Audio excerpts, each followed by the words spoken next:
वाचं वाचं यमिन्द्राणां वक्त्रवारिजवाहनं वन्दे नयद्वयायत्त वाच सर्वस्व पद्धतिम्। आचार्य कल्प पंडित टोडरमल जी और उनका मोक्ष मार्ग प्रकाशक, इन दोनों को लेकर के कालजयी विद्वान की कालजयी कृति, इस विषय पर आपने अभी विस्तार से गोष्ठी सुनी। वैसे हमने पहले ही वक्ताओं को निर्देश दिया था कि आप अपना विषय समय पर समेट ले, और प्रतिदिन हमने 3 वक्ता रखे हैं।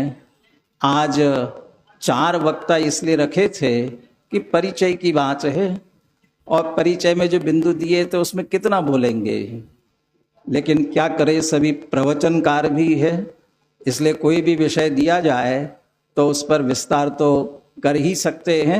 और सभी ने अपने अपने विषय पर न्याय करते हुए बहुत अच्छी तरह से विषय को प्रस्तुत किया है, इसलिए मैं चारों ही वक्ताओं का हार्दिक अभिनंदन करता हूं। जिन कुमार जी का जो विषय था तत्कालीन परिस्थिति, बहुत अच्छी तरह से राजनीतिक, धार्मिक, आर्थिक, इन सभी पहलुओं पर उन्होंने ध्यान आकर्षित कराया। जो उस समय की धार्मिक परिस्थिति की बात करते हुए, एक तरफ तो भट्टारकवाद की परंपरा थी, और उसी समय टोडरमल जी ने जो तत्व ज्ञान की और स्वाध्याय की क्रांति की है, उसका भी जो वर्णन ब्रह्मचारी रायमल जी ने किया, उसका उल्लेख किया। वो मैं मूल में ढूंढ रहा था, वो जो उल्लेख किया है उसके पहले एक घटना लिखी है।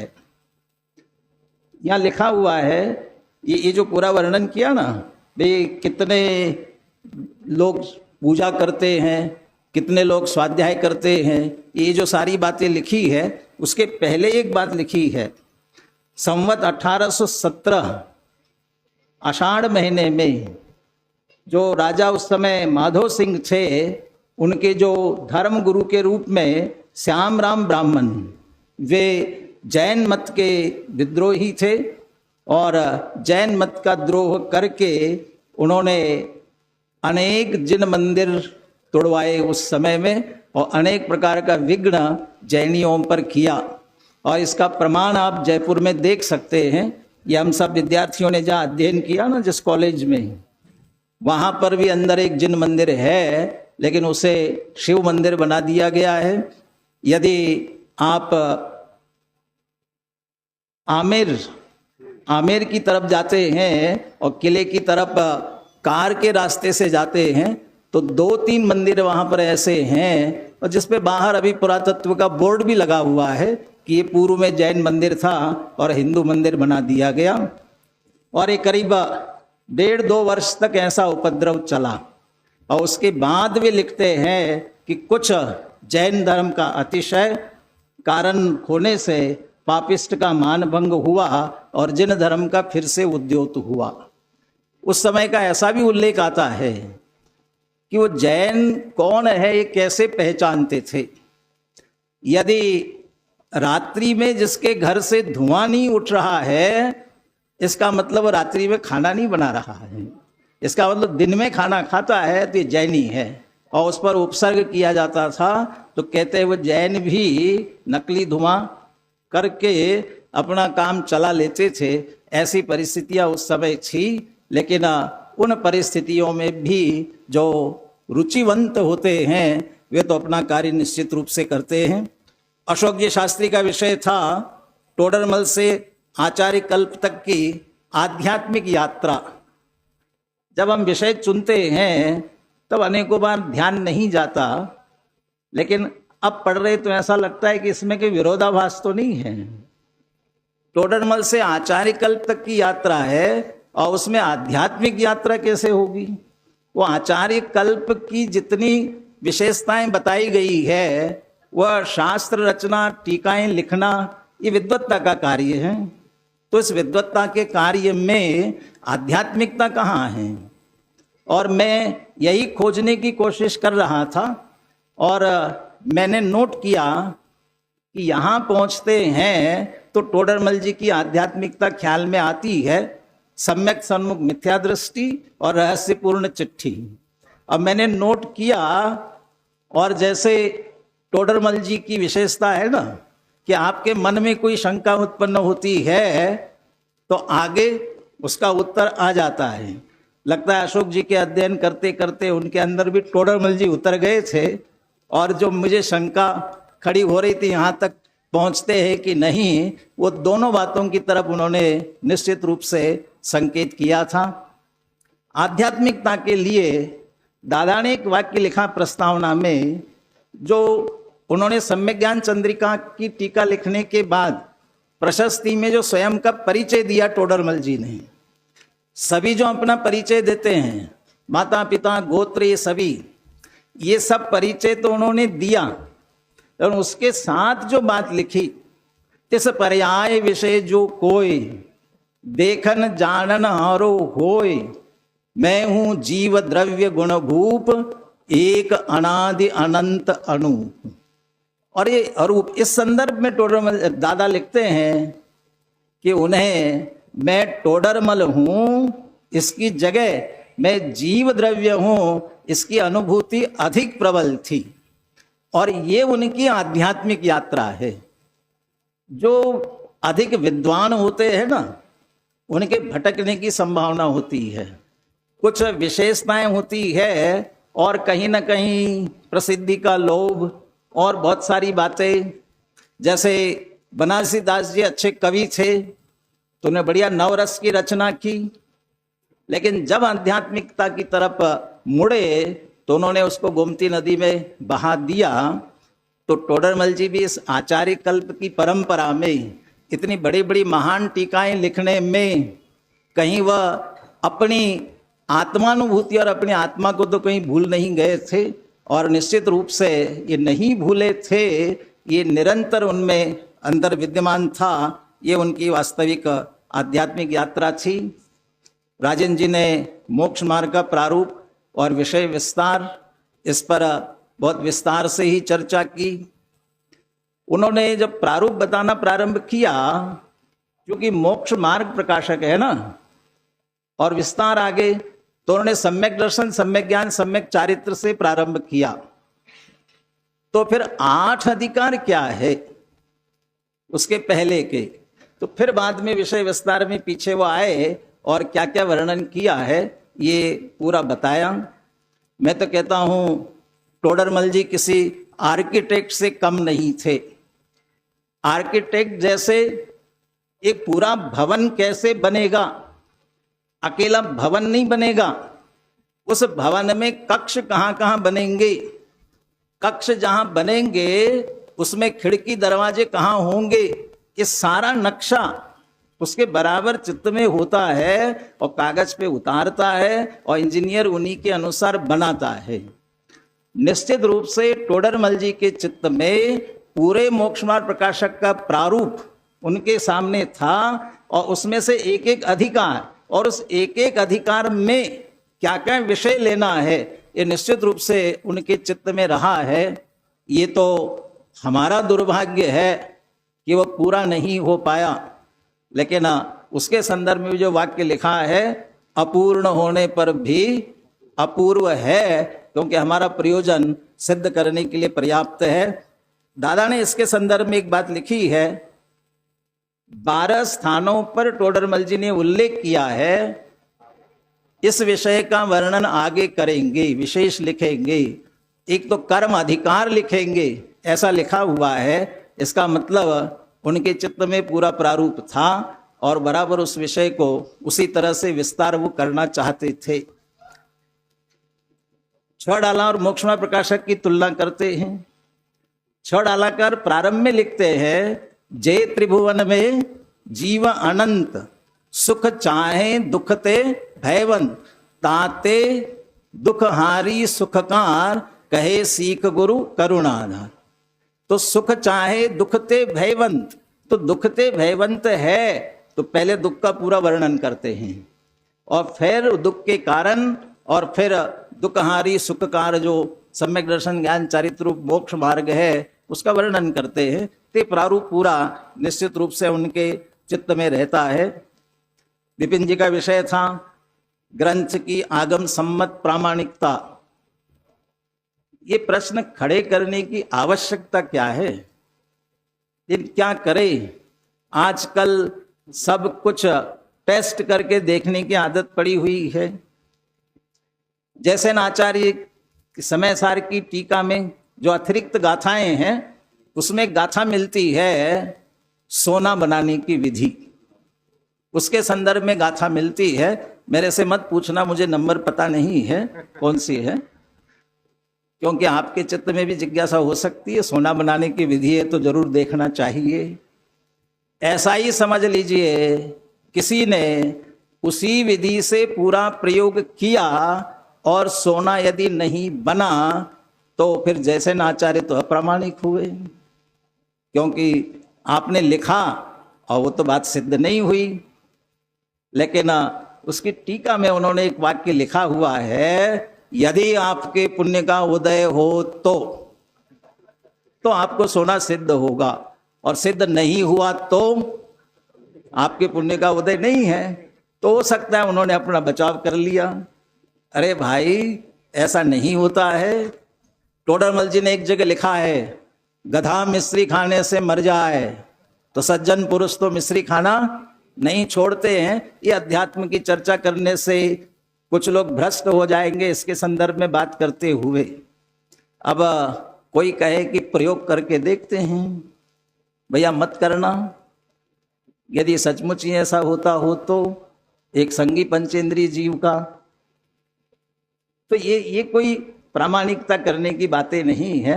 बहुत सारी बातें सहज में भी कहने में आती है। लेकिन एक डॉक्टर अपनी क्लिनिक में डिग्रियां टांगता है, मैंने क्या क्या पढ़ा है, क्यों टांगता है, क्या आवश्यकता है उसे? क्योंकि सामने वाले को प्रामाणिकता लगे, ये कितने बड़े डॉक्टर है। और टोडरमल जी को भी हो सकता है किसी श्रोता को, किसी पाठक को ये चित्त में शंका खड़ी हो, तो उन्होंने सबसे पहले डिग्रियां लिखी है, जो पूरा अभी विपिन जी ने पढ़ करके भी सुनाया। इतने ग्रंथों का पहले मैंने अध्ययन किया है, और इसके बावजूद भी कोई प्रश्न खड़ा करो, क्या करे? लोगों की बुद्धि की क्या कहना चाहिए, क्या शब्द का प्रयोग करना भी ठीक नहीं होगा। टोडरमल जी के मोक्षमा प्रकाशक की समीक्षा के नाम पर वे कहाँ स्खलित हुए हैं, ये पूरा एक स्वतंत्र ग्रंथ लिखा है। और कुछ विद्यालयों में वही पढ़ाया जाता है कि टोडरमल जी कहाँ स्खलित हुए हैं। हमें अच्छाई देखना नहीं आता है। हमारे गुरु ने तो हमें कहा है पॉजिटिव उज्जवल पक्ष देखना सीखो, जो उसमें उज्जवलता है वो देखना चाहिए। और जिसने वो समीक्षा लिखी है उसने एक वाक्य ये भी लिखा कि यदि टोडरमल जी के सामने धवला होता तो शायद ऐसा स्खलन नहीं होता। इसका मतलब आपको ये बात समझ में आ रही है ना। और डॉक्टर देवेंद्र कुमार जी नीमच वालों ने उस समीक्षा का उत्तर भी दिया है कि ये आप कहते प्रामाणिक नहीं या ग्रंथ में नियम मेल नहीं खाता है, जैसा विपिन जी ने दावा किया ना, आप लाइए वाक्य और आगम से कहाँ मिलता है ये हम आपको निकाल के बताते हैं, तो सब निश्चित रूप से प्रामाणिक है। वीतरागता की पोषक ही जनवाणी कहलाती है। और टोडरमल जी के पूरे वक्तव्य में या लिखान में कहीं भी राग का पोषण बताइए, राग को धर्म बताने वाला पोषण बताइए, राग को मोक्ष मार्ग बताने वाला प्रकरण बताइए। तो जो राग को धर्म नहीं कहते हैं तो अप्रामाणिक कैसे हो सकते हैं? थोड़े कठोर शब्द लग सकते हैं, लेकिन टोडरमल जी के लिए पूछना, अपनी मां से पूछना है ये मेरे पिता है, इसका क्या प्रमाण है? अरे वो जो लिखा हुआ है वही सामने प्रमाण है। और जिनवाणी माता के आधार से निश्चित रूप से उन्होंने लिखा हुआ है। दादा एक बात कहते थे, अशोकनगर में जब वो प्रवचन करते थे तो एक श्रोता थे और दादा कोई भी बात कहे तो सामने से कहते थे, हमने तो ये नहीं पढ़ी, हमने तो ये नहीं पढ़ी। तो दादा फिर वो प्रमाण खोज के लाते होंगे और दूसरे दिन बताते होंगे। दादा कहते थे, ये तुमने नहीं पढ़ी, ये मेरी गलती नहीं है, ये तुम्हारी गलती है। हमने इतने शास्त्र पढ़े हैं और तुम्हें ये नहीं ख्याल में आ रहा है, तुम भी शास्त्र पढ़ो और उसमें ढूंढो तो तुम्हें मिलेगा।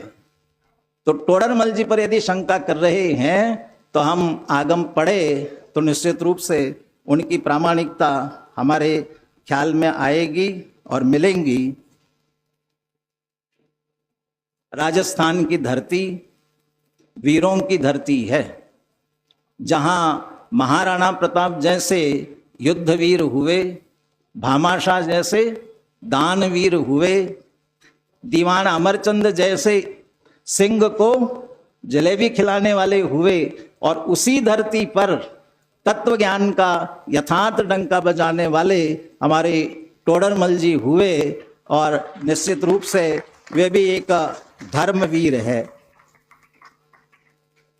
लीक से हटकर चलने वाली प्रतिभाएं बहुत हैं जो लीक से हटकर चलती है, और अधिकतर प्रतिभाएं जब लीक से हटके चलती है तो भटकती है और भटकी है।